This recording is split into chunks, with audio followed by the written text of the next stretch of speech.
안녕하세요. 오늘은 보내주신 자료들 보면서, 최근 애플을 둘러싼 여러 비판적인 시각들을 좀 깊게 파헤쳐 볼까 합니다. 네, 안녕하세요. 특히 그 2025년 WWDC 이후에 나온 로스거버 같은 분석가들의 지적이 상당히 날카롭더라고요. 맞아요. 꽤 직설적인 평가들이 많았죠. 네.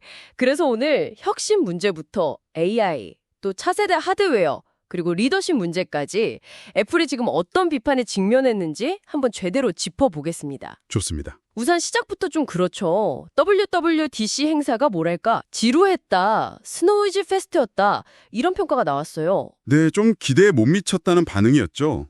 뭔가 획기적인 것보다는 그냥 조금씩 개선하는 데 그쳤다는 느낌? 특히 로스거버 같은 경우는 시리를 두고 아무것도 모르고 작동도 안 한다. 아예 이렇게 직격탄을 날렸더라고요. 네, 상당히 강한 표현이었죠. 퍼플렉시티나 오픈 AI 같은 경쟁사들은 막 치고 나가는데 애플은 뭐랄까 이 파티에 끼지도 못하고 있다 이런 말까지 나왔고요. 네, 그 지점이 중요해요. 이게 단순히 시리 성능 개선만의 문제가 아니라는 겁니다. 분석가들은 운영체제 자체를 이제 AI 중심으로 완전히 뜯어 고쳐야 한다 이렇게 보고 있는 거죠. 아, 그러니까 기존 시스템 위에 그냥 AI 기능만 살짝 얹는 방식으로는 안 된다. 그렇죠. 나쁜 기술 위에 좋은 기술 덧붙인다고 고쳐지지 않는다는 표현처럼요. 근본적인 설계 변경 없이는 한계가 명확하다는 겁니다. 마이크로소프트가 코파일럿을 윈도우에 성공적으로 통합시킨 사례랑 자꾸 비교가 되면서 애플의 방식이 좀 뒤처져 보인다는 거죠. 돈도 많고 자원도 많은 애플인데 왜 이렇게 뒤처지냐? 차라리 AI 회사를 확 인수해버리거나 투자를 하라는 제안까지 나오는 상황인군요. 네, 그런 목소리가 점점 커지고 있어요. 그럼 이게 우리 사용자 경험에는 어떤 의미가 있을까요? 애플 생태계가 좀 약화될 수 있다는 우려가 나오던데요? 네, 그럴 수 있죠. 예를 들어서 사용자들이 퍼플렉시티 같은 외부 AI 앱에 한 달에 $20씩 내고 쓰는데 애플은 여기서 그냥 수수료 30%만 가져간다고 생각해 보세요. 아, 가치 상당 부분이 외부로 빠져나가는 거네요. 그렇죠. 이러면 애플은 점점 그냥 하드웨어 파는 회사가 되고 소프트웨어랑 서비스의 중요성은 줄어들 수 있다. 이런 분석입니다. 가치전이라고 하죠.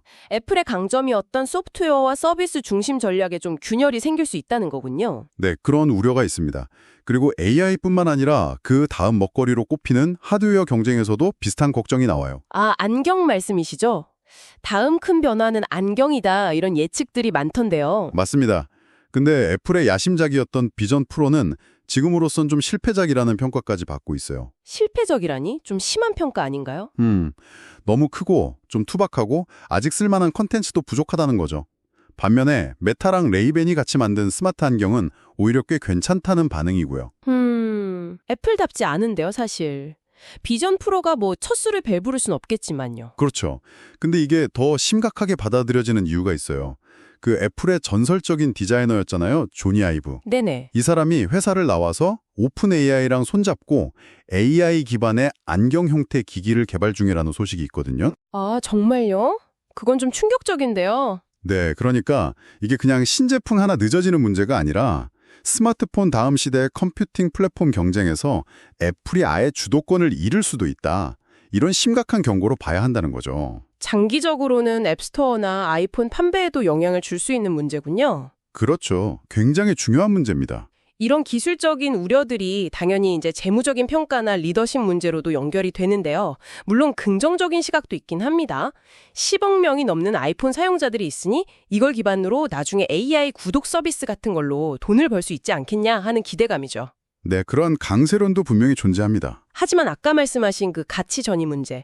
사용자들이 이미 다른 AI 서비스에 돈 내고 애플은 수수료만 받는 상황을 생각하면 마냥 낙관하긴 좀 어렵다는 반론도 만만치 않고요. 네, 그렇죠. 재무지표 중에서는 특히 주가 수익 비율, PE가 지금 28배 정도 되는데 이게 좀 불합리하다는 비판이 있어요. 28배면 높은 건가요? 보통 어느 정도인데요? 과거에 워렌 버핏이 투자했을 때는 한 16배 정도였고 통상적으로도 한 20배 내외로 봤거든요.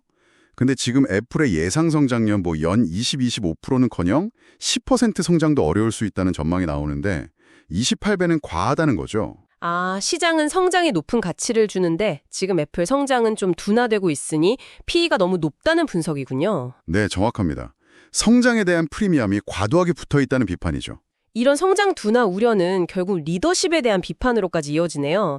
팀 쿡 CEO에 대해서는 미국 역사상 가장 소심한 CEO라는 와, 정말 강한 평가까지 나왔더라고요. 네, 그런 표현까지 등장했죠. 스티브 잡스가 남긴 유산을 잘 관리해온 건 맞지만 이제는 좀 새로운 아이디어가 고갈된 거 아니냐? 이런 지적입니다. 과거에 뭐 애플 TV나 애플 카 프로젝트처럼 좀 놓친 기회들도 다시 언급되고요. 맞아요.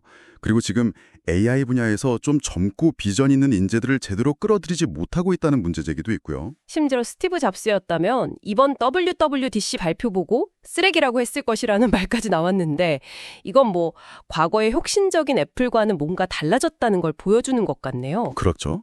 기업 문화 자체에 대한 비판으로도 읽힐 수 있는 대목입니다. 자, 이렇게 AI, 하드웨어, 재무, 리더십까지 여러 방면에서 제기되는 비판들을 쭉 살펴봤는데요. 이걸 종합해보면 어떤 그림이 그려질까요? 애플이 정말 중요한 기로에 서 있는 것 같긴 합니다. 네, 분석가들의 메시지는 꽤 명확한 것 같아요. 이제 거대한 사용자 기반이나 자금력에만 기댈 게 아니라 AI나 차세대 플랫폼 같은 미래 핵심 동력에서 다시 한번 혁신의 불씨를 지펴야 한다는 거죠. 과거와 같은 그런 폭발적인 성장은 이제 좀 어렵다는 현실 인식도 깔려 있는 것 같고요. 네, 그런 냉정한 분석이 바탕에 있는 겁니다. 마지막으로 우리 청취자분들도 한번 생각해 보시면 좋을 질문을 던져보고 싶습니다.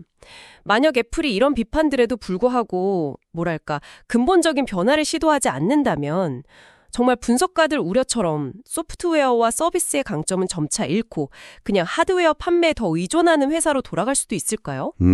정말 중요한 질문이네요.